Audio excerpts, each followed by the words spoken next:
तेजस्विनी जी गुरुग्राम से। राधे राधे। राधा वल्लभ श्री हरिवंश महाराज जी, आपके चरणों में कोटि कोटि प्रणाम। महाराज जी, मेरी भतीजी जिसकी 6 वर्ष की आयु है, जन्म से ही दिमाग के रोग से ग्रसित है, जिसकी वजह से सही से बोल चल नहीं पाती। बहुत से डॉक्टरों को भी दिखाया, इलाज चल रहा है। उसके कल्याण के लिए मैं नाम जप कर सकती हूँ, और नाम जप उसको समर्पित कैसे करूं? हाँ, समर्पण भगवान को किया जाता है और प्रार्थना कर दी जाती है तो वहां पहुंच जाता है। जैसे हम अपना पैसा किसी के यहाँ भी ट्रांसफर करना है तो बैंक में होता है ना, पहले सरकारी बैंक में, फिर उससे हम ट्रांसफर, तो सब रूपों में श्री भगवान ही है। तो जो हम नाम जप करें, जो साधन करें, जो तप करें, जो व्रत करें, पहले हम प्रभु को समर्पित करें, फिर हम प्रभु से प्रार्थना करें कि हे नाथ, आप करुणा करके इस जीव का कल्याण कर दीजिए। वो भजन, वो तप उसके मंगल के लिए हो जाएगा। प्रधानता प्रभु की रखे, क्योंकि सबके हृदय में प्रभु विराजमान है। कोई पूर्व का अशुभ कर्म इस रूप में आया है जीव को भुगताने के लिए, तो बहुत सौभाग्य उस जीव का ये हुआ कि उसके संबंधी ऐसे हुए कि जो उसको भजन बल देकर उसका कल्याण करना चाहते हैं। ये भगवान की विशेष कृपा हुई, जो ऐसे संबंधी मिले कि हम भजन करके उसका कल्याण कर दें। ये तो बड़े भाग्य से ऐसे संबंधी मिलते हैं। तो अगर आप नाम जप करेंगे, आप मानो व्रत रहेंगे और उसको उसका फल देंगे, तो वो निश्चित पहुंच जाएगा। पर प्रभु को देखे कि पहले प्रभु को अर्पित किया, वो वहां से पहुंच जाएगा। आपको जैसे पैसा पहुंचाना है किसी के पास, तो वो बैंक में जो है, पहले भारतीय बैंक में, अब हम उसे पहुंचाए तो सरकारी बैंक है, उससे आपका भी मंगल होगा और उसका भी मंगल हो जाएगा। तो जरूर करें, एक दूसरे के हित के लिए हमारा मनुष्य जन्म हुआ है। ये जो बड़े बड़े संत महात्मा है ना, पूरा जीवन साधन भजन, जो सत्य मार्ग पर चलते हैं, पूरा साधन भजन जीवन में जो किया है वो समाज को ही प्रदान करते हैं।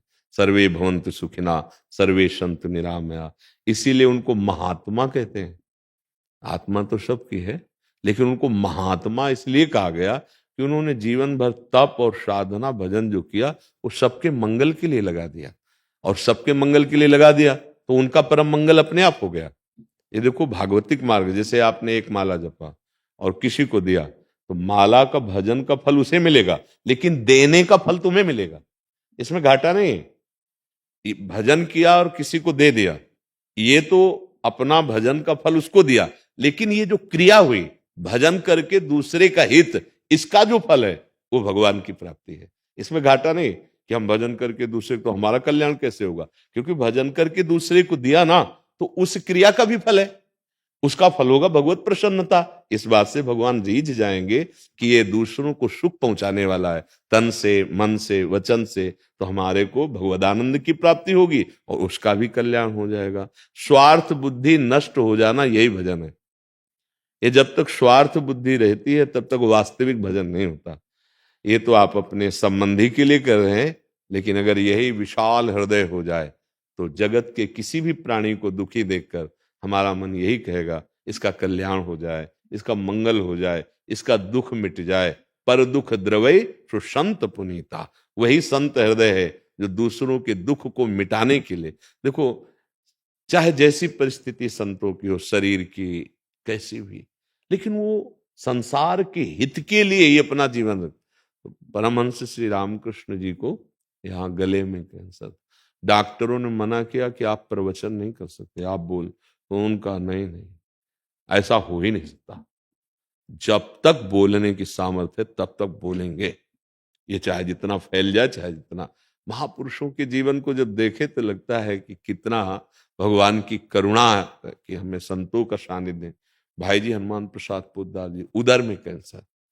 देखो ये जो बड़े बड़े महापुरुष होते हैं ना, इनकी एक प्रक्रिया होती है, ये दया से इतने द्रवित होते कि रीझ जाते हैं, और किसी को देखा कि ये इसका प्रारब्ध परमार्थ में नष्ट कर देगा, इसको परमार्थ से गिरा देगा, वो चुपचाप उसे ले लेते, कोई जान नहीं।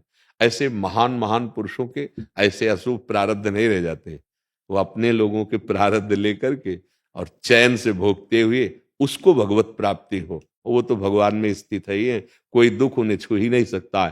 तो वो ऐसे कष्टप्रद शरीरों में भी साधन भजन लोक कल्याण ये करते रहते हैं। हमको शिक्षा मिलती है। हम लोग इतने स्वार्थी इतना स्वार्थ बन गया है कि राक्षसी बुद्धि होती जा रही, राक्षसी बुद्धि, दूसरे को भयानक पीड़ा देनी पड़े, ये राक्षसी बुद्धि तो ही है। पशु पक्षी मनुष्य सबके प्रति हमारा ये व्यवहार हो रहा है, जो आप समाचारों में सुनिए, आप लोक में देखिए। तो ये तो बड़ी मंगल बुद्धि कि हम भजन करके अपने संबंधी को, अपने प्रियजन को परम कल्याण परम मंगल करना चाहें, अवश्य कीजिए, सबको करना चाहिए। जहां कहीं ऐसा लगे तो हम हाँ भगवान से प्रार्थना करके, नाम जप करके, उसके लिए उपवास रखें कि हम 5 एकादशी रहेंगे और उसका फल उसे दे देंगे। ये सब मंगल कार्य, और ये सत्य है, नाम सत्य है, भगवान के लिए किया हुआ व्रत सत्य है, भगवान के लिए तीर्थयाटन सत्य है, और उसका फल जब देंगे तो उसके असत कर्म नष्ट होंगे, और वो उस शरीर में भले बोल नहीं पाएगा, उस शरीर से भले नहीं वो सुन पाएगा देख पाएगा, लेकिन उसका कल्याण हो जाएगा। अगर आगे शरीर भी मिला तो सर्वांग पुष्ट और भगवत भक्ति युक्त मिलेगा, क्योंकि आपका भजन गया उसके प्रति। नाम को सुना देना, नाम का जप करके उसको दे देना, ये हर जीव का मंगल कर देता है। इसीलिए कहा गया बड़े भाग पाइप सत्संगा, संतों का संग बड़े भाग से मिलता है। क्या हुआ, ऐसा कौन सी बात है संतों में, क्योंकि वो भजन करते हैं, उनका भजन स्वाभाविक, जैसे आप प्रणाम किए, हाथ जोड़े, आपके हृदय में एक आनंद है, आज तो मुझे संत समागम मिला, एकदम अंदर आनंदित हो रहे हैं, तो उनका भजन वो आपके अंदर जाता है। संभाषण मात्र से 6वें भजन का हिस्सा चला जाता है, जिससे संभाषण किया जाता है।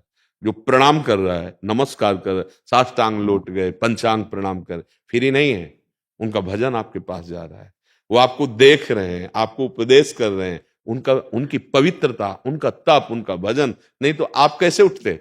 बोले सत्संग सुना मात्र सारे हमने गंदे आदत छोड़ दी। ये पावर कहां से मिला, ये सुनने मात्र से नहीं मिला है, उसमें उनका भजन, उनका बल आया आपके अंदर, तो आप उन विकारों को जो कभी सोच नहीं सकते थे कि मैं छोड़ पाऊंगा, ऐसे छोड़ दिया। तो ये संत जनों का जैसे जीवन, वैसे ही संत केवल वेश को नहीं कहते, उद्देश्य को कहते हैं। अगर वो आपके अंदर उद्देश्य हो जाए तो आप संत हो गए। पैंट शर्ट में, धोती कुर्ता में आप संत हैं, और अगर उद्देश्य खराब हो जाए तो इस भेष में भी राक्षस हो सकता है, नहीं हो सकता। काल नेमी हनुमान जी को रोकने के लिए भेष धारण किया था, राक्षस ही तो था। तो अगर हमारा उद्देश्य सही नहीं है तो ये भेष साधुता का स्वरूप नहीं रहेगा। साधुता अंदर की स्थिति होती है, वेश है साधुता है तो जय जय, अगर वेश है साधुता नहीं तो कुछ नहीं। आपका वेश गृहस्थ का है, साधुता है, आप महात्मा हैं, आप साधु हैं, ये तो बहुत अच्छी बात है, सबको करना चाहिए।